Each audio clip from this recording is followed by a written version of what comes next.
mamatay, iyon na iyon talaga. Ipinakita namin ang nasabing screenshot sa photo and video expert na si Emir Bautista. Sir Emir, isa-isahin natin yung mga kababalaghan on video and photo. No? So yung una, may posibilidad bang edited siya or staged? So kung titignan naman natin kang mukha talaga niya yung nasa picture.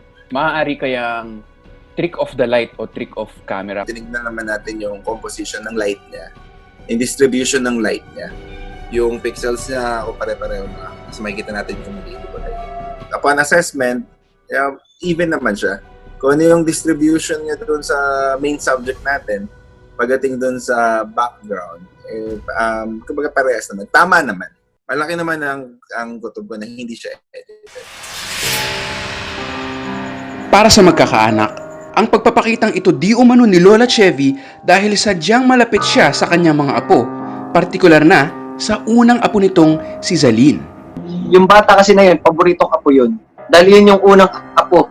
Pero, naputo ng pagkakataon niyang makasama ang mga mahal sa buhay dahil sa hindi inaasahang sakit na nauwi sa kanyang pagpanaw.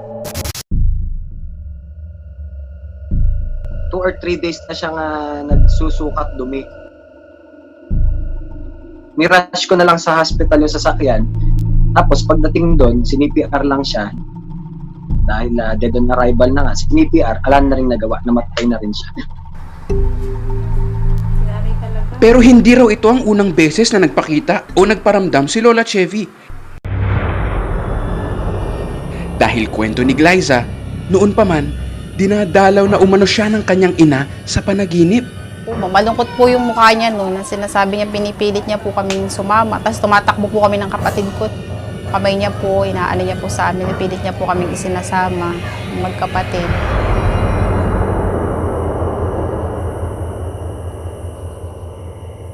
Sinasabi ko po sa kanya na ayokong sumama kasi kawawa yung mga anak ko, maliliit pa. Tapos pagkayari po, pag naaalimpungan na po ako, yung pagod na pagod po ako.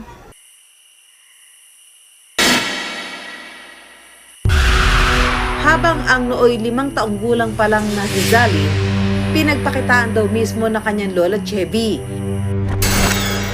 Minsan daw ito nagpakita kay Zalyn sa may pinto ng banyo.